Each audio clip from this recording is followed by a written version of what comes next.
பயிற்சியில் நம்ம என்ன பண்ணோம் அப்படின்னு பார்த்தீங்கன்னா,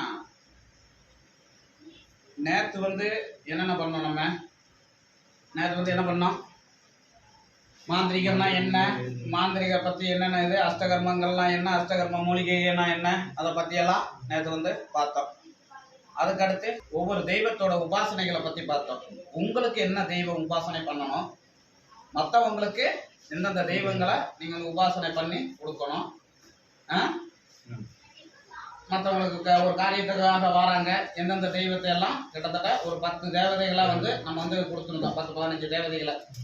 அதே மாதிரி உங்களுக்கு தேவையானது என்னது, அகஸ்தியர், விநாயகர், மோகினி, என்ன காளி தேவி, யஜினி, ஏன்னா இந்த மாதிரி விஷயங்கள்லாம் எப்படி எப்படியெல்லாம் உபாசனை பண்ணணும் அப்படிங்கிறத பற்றி இதெல்லாம் தெளிவாக வந்து நேற்று வந்து சொன்னோம். காளி தேவியிலேருந்து, விநாயகர்லேருந்து, முருகப்பெருமான்லேருந்து எல்லா தெய்வத்தை பற்றி நேற்று வந்து அது உங்களுக்கு அப்படின்னு. இதே மாதிரி அந்த தெய்வத்தை வச்சு அந்த உபாசனை முடிச்சதுக்கு அப்புறம் மற்றவங்களுக்கு எந்த தேவதைகளை வச்சு நீங்கள் வந்து பண்ணி செஞ்சு கொடுத்தீங்கன்னா அதோட பலன்கள் என்ன அப்படிங்கிறதெல்லாம் விரிவாகமாக நேற்று பார்த்தோம். இன்னைக்கு காலையில், அதுக்கப்புறம் காலையில் 5 மணிக்கு எல்லாத்தையும் எந்திக்க வச்சுட்டேன். 5 மணிக்கு எந்திரிச்சு என்ன பண்ணீங்க? தியானம் பண்ணு. 5 மணிக்கு எழுந்தோன்னே தியானம் பண்ணு. அப்ப மந்திரத்தால மாங்காய் காய்க்குமா? கேள்வி கேட்பாங்க. மந்திரத்தால, மந்திரம் மட்டும் வச்சு நான் கொடுத்துருக்கேன் புக்கை மட்டும் வச்சு நீ போய் மந்திரம் மட்டும் படிச்சா ஏன்னா அது பலித்தனம் ஆகுமா அப்படிங்கிறது கிடையாது. சரிங்களா? மந்திரத்தால மாங்காய் காய்க்குமா அப்படின்னா கண்டிப்பா வந்து காய்க்காது. சரிங்களா? அப்ப மந்திரத்துக்கு தேவை இறை சக்தி வேணும். இறை சக்தி இல்லாம கண்டிப்பா வந்து எந்த இதுவுமே ஜெயிக்க முடியாது. சரிங்களா? அப்ப காலையில எந்திரிச்ச உடனே நம்ம என்ன பண்ணணும்? காலையில எந்திரிச்சு முகத்தை கழுவுறது முதற்கொண்டு, கைகள் முகத்தை கழுவுறது முதற்கொண்டு, குளிக்கிறது முதற்கொண்டு எல்லாத்துக்குமே இறை சக்தியை கொடுக்கக்கூடிய தன்மை இருக்கு.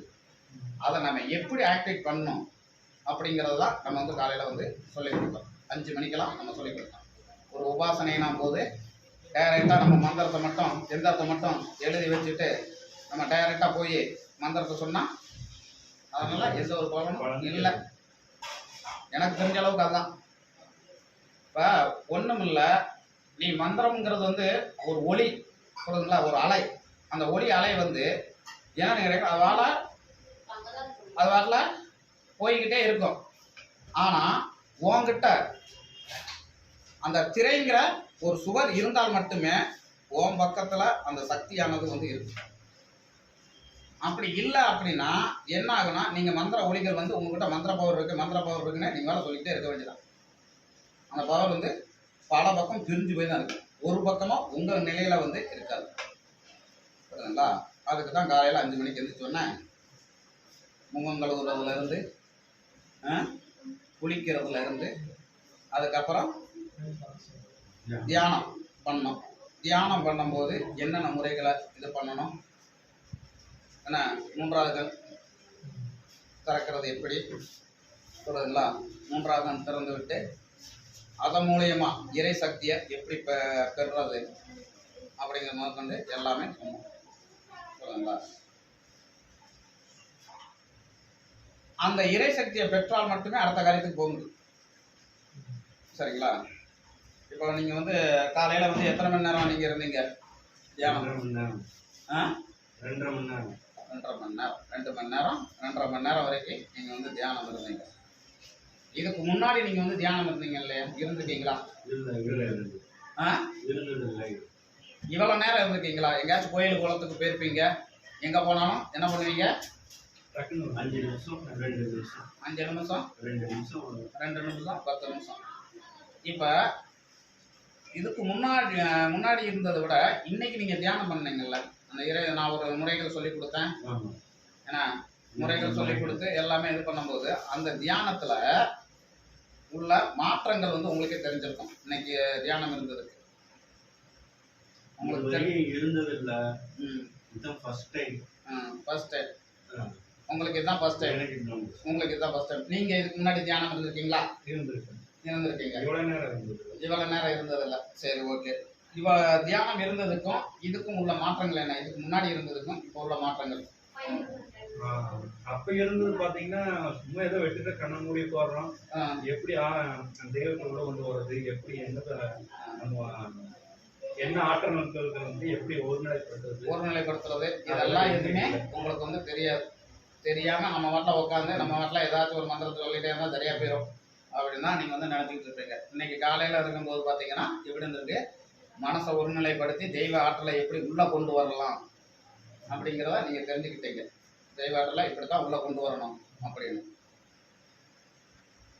தெய்வ ஆற்றலை உள்ளே கொண்டு வரும்போது பார்த்தீங்கன்னா உங்களால் உங்கள் உடம்புல ஒரு நிலைப்படுத்தி ஃபஸ்ட்டு வந்து உங்களால் உட்காரவே முடியல. உண்மையான விஷயம் அதுதானே? அப்போ என்ன இருக்கு உங்ககிட்ட? அவ்வளவு நெகட்டிவ் இருக்குன்னு அர்த்தம். சக்தி இல்லைன்னு இல்லை, நெகட்டிவ் இருக்குன்னு அர்த்தம். அப்போ அந்த நெகட்டிவை ஃபஸ்ட்டு உங்கள் உடம்புல இருந்து வெளியேற்றணும். வெளியேற்றினா மட்டுமே இறை சக்தி உள்ள வரும். நம்ம உடம்புக்குள்ளேயே ஃபுல்லாக டிச்சா வச்சுக்கிட்டு இறை சக்தி வா வா வான்னா அது வந்தாலும் நீ என்னதான் மந்திரம் படித்தாலும் அது என்ன ஆகும்? அது டிச்சாட்டாக மாறும். அதுக்கு தான் நம்ம உடம்பை ஃபஸ்ட்டு கிளியர் பண்ணி அந்த இறை சக்தி தங்குறதுக்கு தகுந்த மாதிரி உடம்பை மாற்றும். சரிங்களா? அதைத்தான் நம்ம வந்து நீ பார்ப்போம். அதே மாதிரி நாளைக்கு பார்த்தீங்கன்னா அதை விட பயங்கரமாக இருக்கும். அதே மாதிரி பார்த்தீங்கன்னா உற்று நோக்குதல். இன்னைக்கு வந்து இந்த பாடமே வந்து உற்று நோக்குதல். உற்று நோக்குதலை பற்றி பார்த்தீங்க இல்லையா? எப்படி விளக்கை வச்சு நம்ம நெற்றிக்கண்ணுக்கு நேரம் விளக்கு வச்சு அந்த விளக்கை வந்து கிட்டத்தட்ட அரை மணி நேரம் 1 மணி நேரம் டெய்லியும் பார்க்கணும். பார்த்தோம்னா அதில் வந்து ஒரு இறை சக்தி வந்து நமக்கு வந்து கிடைக்கும் அப்படின்னு சொன்னோம். சரிங்களா? அதனால் என்னென்ன பயன்கள் அப்படிங்கிறதெல்லாம் காலையிலே உங்களுக்கு வந்து விவரமாக சொன்னேன். சரிங்களா? அதை வேணும் ட்ரைலர் பண்ணி பாருங்கள். என்னென்ன விஷயங்கள்லாம் சொல்லியிருக்கிறேன், நான் சொன்னதெல்லாம் கரெக்டாக இருக்கா அப்படிங்கிறதெல்லாம் கண்டிப்பாக பாருங்கள். கண்டிப்பாக இருக்கும். அதே மாதிரி தான் தொட்டு நோக்குதல் பயிற்சின்னு இருக்கு. அதே தான் உற்று நோக்குதல் சொன்னோம் பார்த்தீங்களா? அதே மாதிரி தான் தொட்டு நோக்குதல் பயிற்சின்னு ஒன்று. அந்த தொட்டு நோக்குதல் பயிற்சியும் நீங்கள் கற்றுக்கிட்டீங்கன்னா என்ன பண்ணலாம் அப்படின்னு கேட்டிங்கன்னா, ஒரு மனிதனை இந்த தொட்டு பார்த்தீங்க அவனுக்குள்ள நெகட்டிவ்ஸ் இருக்கா, நல்ல வைப்ரேஷன் இருக்கா அப்படிங்கிறத நம்ம இப்படி தொட்டு பார்த்தாலே தெரிஞ்சிடலாம். அவனுக்கு நோய் என்னென்ன நோய் இருக்குது, அந்த நோயை எப்படி குணப்படுத்தலாம் அப்படிங்கிறத இப்படி தொட்டாலே தெரிஞ்சிடும். புரியுதுங்களா? அதுதான் தொட்டு நோக்குதல். சரிங்களா? அதுக்கடுத்து பார்த்தீங்கன்னா இப்போ காலையில் எழுந்திரிச்சோன்னே முகத்தை கழுவுறதுக்குன்னு ஒரு மந்திரம் இருக்குது, அதுக்குன்னு எந்திரம் இருக்குது. அதை காலையில் நான் உங்களுக்கு வந்து சொல்லலை. சரிங்களா? ஆனால் நாளைக்கு காலையில் கண்டிப்பாக அந்த மந்திரமும் எந்திரமும் இப்படி தான் முகம் கழுவணும் அப்படிங்கிறத கண்டிப்பாக வந்து சொல்லுவேன். சரிங்களா? இதெல்லாம் நேரடி வகுப்பு எங்கேயுமே நீங்கள் வந்து போனாலுமே கிடைக்காது. பயிற்சிகள் மூலம் நீங்கள் வந்து பல இடத்துல சுற்றி வந்துட்டு இருப்பீங்க. நீங்கள் எத்தனை நேரம் போயிருக்கீங்க? நான் நடக்கல. நான் சுற்றி ஒரு 60-70 போயிட்டு கணக்கே இல்லை உங்களுக்கு. 5 வருஷமா சுற்றிக்கிட்டு இருக்கிறீங்க. 5 வருஷமா எத்தனையோ பேரை பார்த்துருப்பீங்க. சரிங்களா? 5 வருஷமா எத்தனையோ பேரை பார்த்துருப்பீங்க இல்லையா? இந்த 5 வருஷத்துல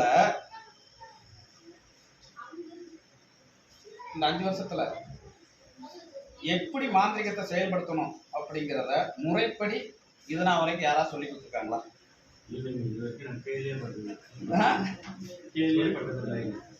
சொல்லி கொடுத்துருக்காங்கன்னா சொல்லுங்கயா. இல்ல சொல்லி கொடுக்கலைங்க, அதுதான் சொல்றோமே. சொல்லி கொடுக்காம கொடுத்திருந்தா நாங்களே இன்னைக்கு என்ன சொல்றது, ஒரு உபாசனை எடுத்து நாங்களும் அந்த தெய்வ வழிபாட்டுல இருந்திருக்கோம்ல. தெய்வ வழிபாட்டுல இருந்திருக்கீங்க. ஆனா எல்லாம் என்ன பண்ணுவாங்க, போனோமா புக்கை கொடுத்தோமா, ஆனா ஆசீர்வாதம் பண்ணோமா, ரைட் ஓகே குருஜி முடிஞ்சு. அது அனுபவபூர்வமா உங்களுக்கு என்ன ப்ராக்டிக்கல் கிளாஸ்லாம் இருக்கு. அந்த 4ஆவது நாள் கிளாஸ் இருக்கு பார்த்தீங்களா, அதுதான் உங்களுக்கு ப்ராக்டிக்கல் கிளாஸ். போதுங்களா? அப்போ இங்கே வந்து நேரடியாக உங்களுக்கு இல்லை, நான் உங்களுக்கு வந்து செஞ்சு காமிப்பேன். ஒவ்வொரு முறையும் தாயத்தினா எப்படி கட்டணும், சரிங்களா, எந்திரம்னா எப்படி எழுதணும், படையல்னா எப்படி போடணும், கும்பத்துக்கு எப்படி நூல் சுற்றணும், கும்பம்னா எப்படி வைக்கணும் அப்படிங்கிறதெல்லாம். ஏன்னா ஒவ்வொருத்தங்களுக்கு அதான் நான் சொன்னோம்ல, வெத்தலை பாக்கு அதாவது ஒவ்வொருத்தங்களுக்கு பார்த்தீங்கன்னா படையில எப்படி போடணும்னு தெரியாமல் இருக்கும், விளக்குனா எப்படி பற்ற வைக்கணும்னு தெரியாமல் இருக்கும். நான் இப்போ முதல் நாள் சொன்னேன் பார்த்தீங்களா, விளக்கு எப்படியெல்லாம் பற்ற வைக்கணும். ஆமாம், ஃபர்ஸ்ட் நாள் ஊற்றிட்டு தான் திரி வைக்கணும். அந்த திரியும் 2 திரியா இருக்கணும். 2 திரியா இருக்கணும். ஆனால் இப்படி எல்லாம் சொல்ல பார்த்தீங்கன்னா ஒவ்வொருத்தங்களுக்கு அது கூட தெரியாது இல்லையா, அதெல்லாம் எப்படி செய்யணும் அப்படிங்கிறதெல்லாம் எனக்கே தெரியாதுங்க. இங்க வந்ததுக்கு அப்புறம் தான் எனக்கே அது தெரியும், கத்துக்கிட்டேன். இத்தனை நாள் திரிய போட்டுட்டு நான் எண்ணெய் ஊற்றிட்டு இருந்தேன். இப்போ வந்து எண்ணெய் ஊற்றிட்டு திரி வைக்கிறது. அப்படிதான் பண்ணணும். சரிங்களா? அந்த மாதிரி பல விஷயங்கள் வந்து நிறைய இருக்கு. சரிங்களா? அது வந்து 4வது நாள் கிளாஸ். இப்போ வந்து உற்று நோக்குதல். சரிங்களா? முடிச்சாச்சு. அதுக்கப்புறம் என்ன பண்ணலாம்? ஏற்கனவே பல விஷயங்களை நம்ம வந்து இதில் வந்து பார்த்தாச்சு. இதில் வந்து பார்க்க முடியாத விஷயங்கள் வந்து நிறைய இருக்கு. எச்சனிகளை பற்றி பேசணும் இல்லையா? ஆமாம், பேசணும். எச்சனிகளை வசியம் எப்படி, கர்ணா யட்சனை எப்படி வசியம் பண்ணுறது, பத்மாவதி யட்சனை கர்ணா யட்சனை வசியம் பண்ணுறது எப்படி, கிட்டத்தட்ட எச்சனிகள்லையே ஏகப்பட்டது நம்ம பார்த்தாச்சு. சரிங்களா? இதெல்லாம் பார்த்தீங்கன்னா குருவுக்கும் திசையனுக்கும் ஃபுல்லாக மதிப்பு என்னன்னு கேட்டிங்கன்னா, இப்பயும் வந்து நம்மளுடைய வீடியோவாக இருக்கட்டும், நான் எந்த ஒரு செயலாக இருக்கட்டும், செய்யறதுக்கு முன்னாடி என்னென்னு கேட்டிங்கன்னா, ஃபஸ்ட்டு வந்து குருவுக்கு உண்டான மரியாதை வந்து நான் வந்து கண்டிப்பாக கொடுப்பேன். சரிங்களா? என்னுடைய குருநாதருக்கு உண்டான மரியாதையை நான் வந்து இன்றளவும், இந்த நிமிஷத்து அளவும், இன்னைக்கு நம்ம பாடம் எடுத்துக்கிறோம் அப்படின்னா, நேற்று நம்ம பாடம் எடுக்கிறோம் அப்படின்னா, ஒவ்வொரு நாளும் என் குருநாதரை நான் நினைக்காத நாளே இல்லை. போதுங்களா? எனக்கு குருநாதர்கள் கிட்டத்தட்ட 6-7 பேர் மேலே இருக்கிறாங்க, நிறைய பேர் இருக்கிறாங்க. ஆனாலும் எனக்கும் ஒரு முதன்மையான குருநாதர்கள்லாம் இருக்கிறாங்க இல்லையா, அவங்களையெல்லாம் கண்டிப்பாக வந்து நான் வந்து நினச்சிட்டே தான் இப்போ வரைக்கும். சரிங்களா? அதுக்கடுத்து வர குருவுக்கு வந்து கண்டிப்பாக வந்து எந்த ஒரு காரியம் நம்ம செஞ்சாலுமே, எந்த ஒரு பூஜை செஞ்சாலுமே அவங்களுக்கு உண்டான மரியாதைகள் நம்ம வந்து கொடுத்து தான் ஆகணும். அதே மாதிரி குருவை நீங்கள் பார்க்கும்போது குருவாக தான் நினைக்கணும். ஏதோ நம்ம நண்பன், நம்ம புரியுதா, தம்பி, நம்மளோட வயசுல சின்னவர், நம்மளோட வயசுல பெரியவர் என்ன அப்படிங்கிறதெல்லாம் நினைக்கக்கூடாது. குருவாக தான் நினைக்கணும். குருவுக்கு உண்டான அந்த காலத்துலலாம் குரு வந்து ஒரு ஸ்டெப் நடந்தா, வலது காலை எடுத்து வச்சு நடந்தா சிஷியனும் வலது காலை எடுத்து வச்சா நடப்பாங்க. வலது காலை தான் எடுத்து வைக்கணும். அடுத்து இடது காலை எடுத்து வைக்கும் போது தான் சிஷியனும் இடது காலை எடுத்து வைக்கணும். குருவுக்கு முன்னாடி டக்கு டக்குன்னு இடது காலை வலது காலை வச்சுட்டு வேகமாக போயிடக்கூடாது. சொல்லக்கூடாதுங்களா அந்த காலத்துல. ஆனா இப்போ உள்ளவங்க அப்படியே இருப்பாங்க. ஏன்னா இப்போ உள்ளவங்க முன்னாடியே நடக்கிறாங்க. சரிங்களா? நம்ம ஒன்று சொன்னா வேற ஒன்று செஞ்சுக்கிட்டு இருப்பாங்க. அதெல்லாம் குருவுக்கு துரோகங்கிறத விட குருவை மதிக்காது. குருவை மதிக்காம எந்த ஒரு செயலும் கண்டிப்பா வந்து செய்யக்கூடாது. சரிங்களா? அதுக்கு அடுத்து பார்த்தீங்கன்னா வாங்க வேண்டிய பொருட்கள்.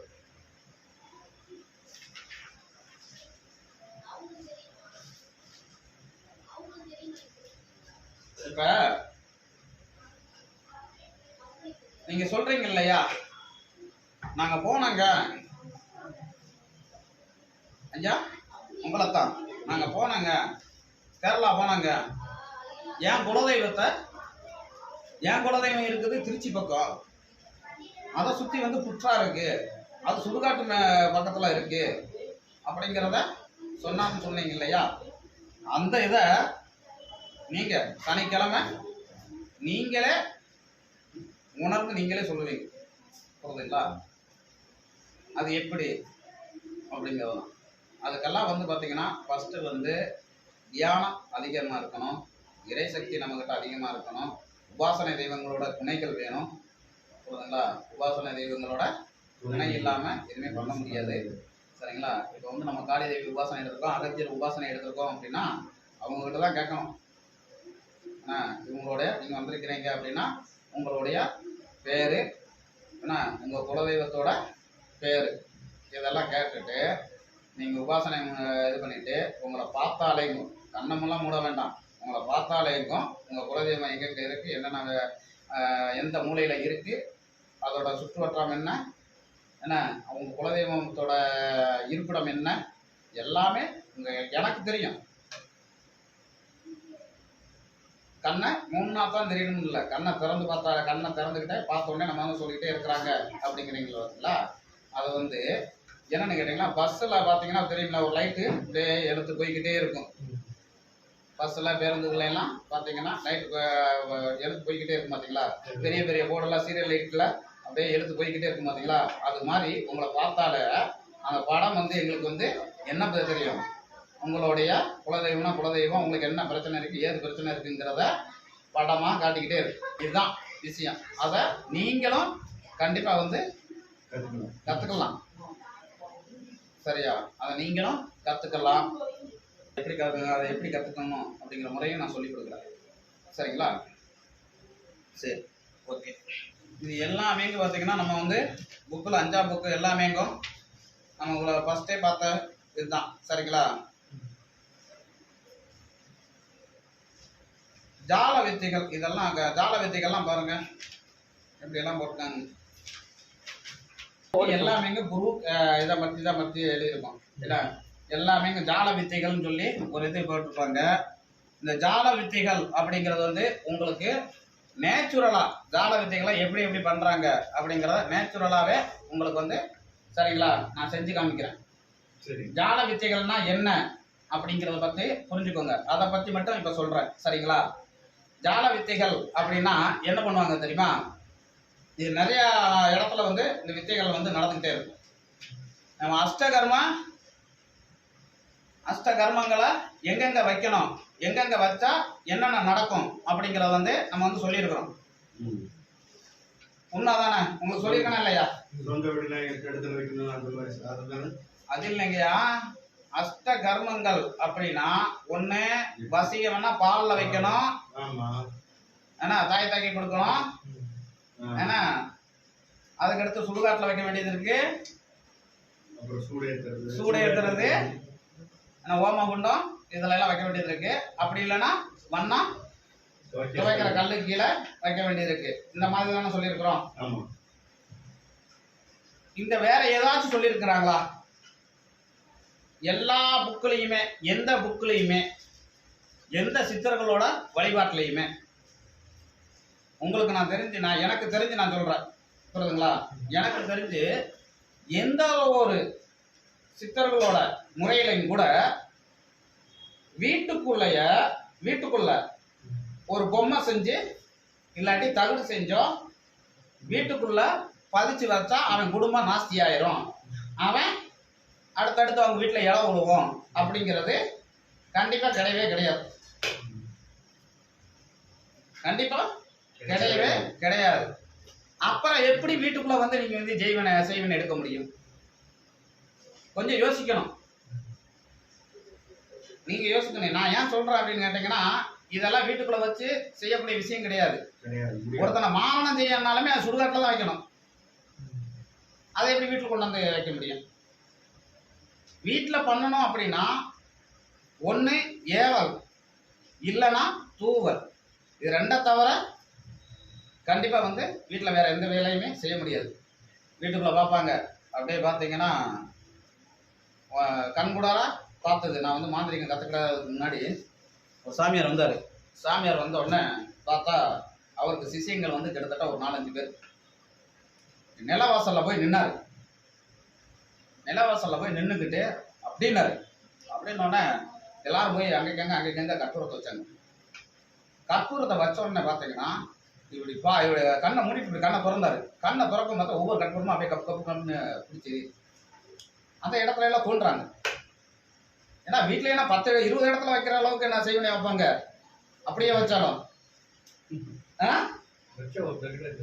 ஒரு இடத்துல வைக்கலாம். அப்படி வச்சா கூட ஒரு இடத்துல வைக்கிறது நான் தப்புன்னு சொல்றேன். ஒரு இடத்துல வைக்க முடியாதுங்கிறேன். ஏன்னா அப்படி வச்சாலுமேங்கும் ஒரு 10 இடத்துல வைப்பாங்க. அவங்களும் பார்த்து எடுத்து அப்படியே பார்க்குறேன். என்னன்னு பார்த்தா போய் அந்த கற்பூரம் எரிஞ்ச இடத்துல எல்லாம் தோன்றாங்க. தோன்றுனா தகடு, துணி, இதெல்லாம் கிடக்குது. இதெல்லாம் எடுத்து எடுத்து கொடுக்குறாங்க. எடுத்து எடுத்து கொடுத்துட்டு ரைட்டு உங்கள் வீட்டில் வந்து க்ளீன் பண்ணியாச்சு, இனிமேல் வந்து உங்கள் வீட்டில் எந்த ஒரு செய்வினை பாதிப்பு இல்லை அப்படின்ட்டு ஒரு பல்கான அமௌண்ட் வாங்கிட்டு வீட்டை விட்டு காலி பண்ணி போயிட்டாங்க. சரி, ஓகே. அப்போ அந்த வீட்டில் உள்ளவங்க நல்லா இருந்துக்கணும்ல. ஏன்னா அந்த வீட்டில் உள்ளவங்க நல்லா இருந்துக்கணுங்களா? எனக்கு தெரிஞ்சவங்க அது, புரியுதுங்களா? அந்த வீட்டில் உள்ளவங்க நல்லா இருந்துக்கணும்ல. அதுக்கப்புறம் பார்த்தீங்கன்னா அந்த வீட்டில் உள்ளவங்க பார்த்தீங்கன்னா அவங்க குடும்பம் பிரிஞ்சு ஃபர்ஸ்ட் அந்த வீட்டை வித்து அந்த வீட்டுக்காரர் இறந்து இத்தனை வேலைகள் நடந்துச்சு. அப்ப நீ எடுத்த செய்வன பொய்யா? நீ எடுத்த செய்வன பொய்யா இல்ல அதுல துஷ்ட சக்தி இருக்கிறது பொய்யா? சொல்லுங்க. அப்ப செய்வன அவன் எடுக்கல, செய்வனா அவன் எடுக்கல, அத உள்ள ஏவல அவனால விரட்ட முடியல. அதுதான் விஷயம். ஏவல விரட்ட முடியாததுக்கு ஜால வித்தைகள் என்னென்னவோ அத்தனையுமே பண்ணிடுவாங்க.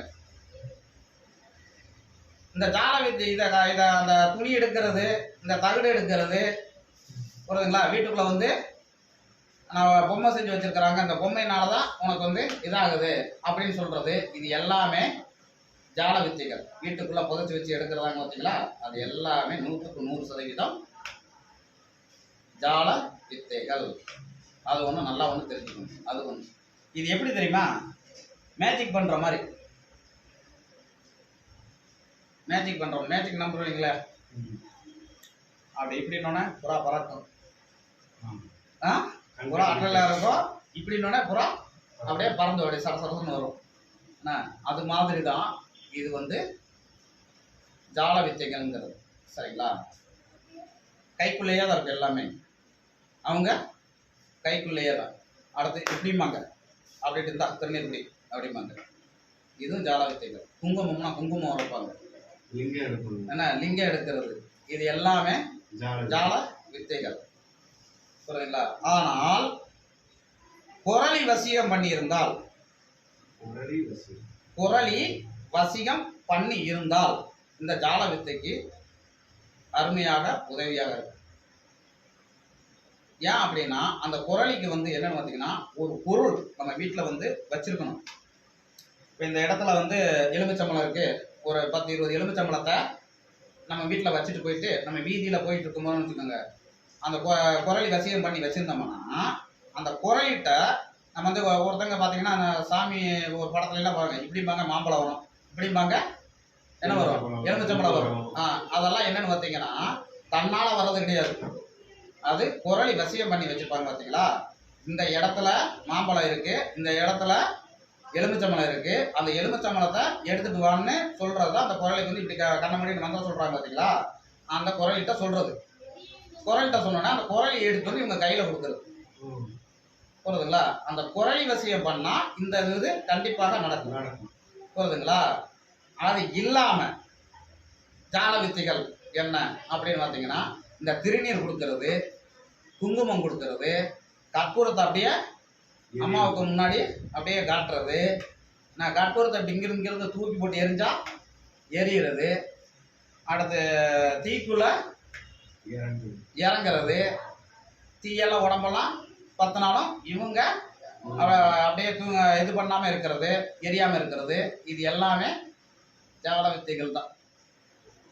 சரிங்களா? அதே மாதிரி பார்த்தீங்கன்னா இன்னொரு ஜால வித்தைகள்னு கேட்டால் ஒன்றும் இல்லை, ஒரு 5 வருஷத்துக்கு முன்னாடி, 5 சரியா ஒரு 8 வருஷம் 9 வருஷம் அப்போ வந்து பார்த்தீங்கன்னா நமக்கு தெரிஞ்சவங்க ஒரு கிராமத்தில் என்ன பண்ணியிருக்கிறாங்க சொல்கிறாங்க, என்கிட்ட தெரிஞ்சவங்க வர்றாங்க கிராமத்தில் சொல்கிறாங்க. என்ன சொல்கிறாங்கன்னா, ஐயா வந்தாங்க, நான் சொல்லிட்டு இருக்கிறேன், யாரையும் எதையும் நம்பாதீங்க, எல்லாமே ஜால வித்தை, கண்ணை காட்டி மறைச்சிட்டு காசை பணத்தை பறிப்பாங்க, வேண்டாம் அப்படின்னு நம்ம சொல்லியிருக்கேன். தெரிஞ்சவொன்னா நம்ம என்ன சொல்லத்தானே அதுதான் செய்ய முடியும். சரின்னு சொல்லிட்டு வந்தாச்சு. அதுக்கப்புறம் என்ன ஆகுதுன்னா இவர் ஜால வித்தையில போயிடுறாரு. வந்தாங்களாமா, உனக்கு அந்த பிரச்சனை இருக்கு, இந்த பிரச்சனை இருக்கு, நீ வந்து இப்பயே உன் கண்ணுக்கு முன்னாடியே செய்வனை எடுக்கிறேன், உன் கண்ணுக்கு முன்னாடியே செய்வனை எடுக்கிறேன், நீ வந்து அதை எடுத்த பிறகு நீ காசு கொடுத்தா போதும் அப்படிங்கிறாங்க. அப்ப அதை எடுத்த பிறகு காசு கொடுத்தா போதும்னா சரி நீ எடு, நான் உனக்கு காசு கொடுக்குறேன் அப்படிங்கிறாங்க. என்ன பண்றாங்க, சரி எடுத்த பிறகு தானே காசு கேட்குறான், சரி எடுத்த பிறகு காசு கொடுத்துருவோம் அப்படின்ட்டு உட்காந்தோடனே ஒண்ணுமே கொண்டு வரல. ஒரு குண்டால நீயே ஒரு குண்டா எட்டுவான்ட்டான். அவன் ஒரு குண்டா எட்டு வந்தான். தண்ணி நீயே ஊற்றணும், தண்ணி ஊற்றுனாங்க. தண்ணியை ஊற்றிட்டு இந்தா விபூதி நீயே போடுனாங்க. அவனே விபூதியை போட்டான். குங்குமம் இந்தா நீயே போடுனாங்க. குங்குமத்தை போட்டாங்க. போட்டுட்டு அதுக்கடுத்து இவர் ஒரு மந்திரிக்கிற மாதிரி மந்திரிச்சு ஒரு விபூதி எடுத்தார். யாரு? சாமியார். இவர் மாதிரி எடுத்து அந்த குண்டாக்குள்ள போட்டார். போட்டுட்டு ஒரு குச்சியை எடுத்து நீயே கலக்குன்னார். ஆனால் கலக்கிட்டே இருக்க ரொம்ப டைட் ஆயிடுச்சு. என்னங்க இது ரொம்ப டைட்டாக இருக்கு அப்படின்னு பயந்துட்டாப்ல ஐயோ என்னமோ இருக்கு அப்படின்னு. அப்படி அதுக்கப்புறம் அந்த சாமியார் வாங்கிட்டே கிண்டுதார். கிண்டிட்டு அப்படியே கிளறுதார். கிண்டிட்டு அதுக்கப்புறம் இப்படி எடுத்தா மாட்டு கொழுப்பு, அந்த மாட்டோட இறைச்சியில இருந்து அந்த கொழுப்பு மாதிரி வரும் பார்த்தீங்களா, ரத்தமாகும். மாட்டு குடல்ல வச்சு உனக்கு வந்து செய்வனை செஞ்சிருக்கிறாங்க. இப்ப நான் அதை எடுத்துட்டேன், இதை எடுத்ததுக்கு உண்டான காசை கொடுக்குறது அப்படின்னு. எடுத்ததுக்கு உண்டான காசு எவ்வளவு? 2000 ரூபாய். சரிங்களா? இப்ப இதை நான் போய் எரிக்கணும்னா 5000 ரூபா வரும்.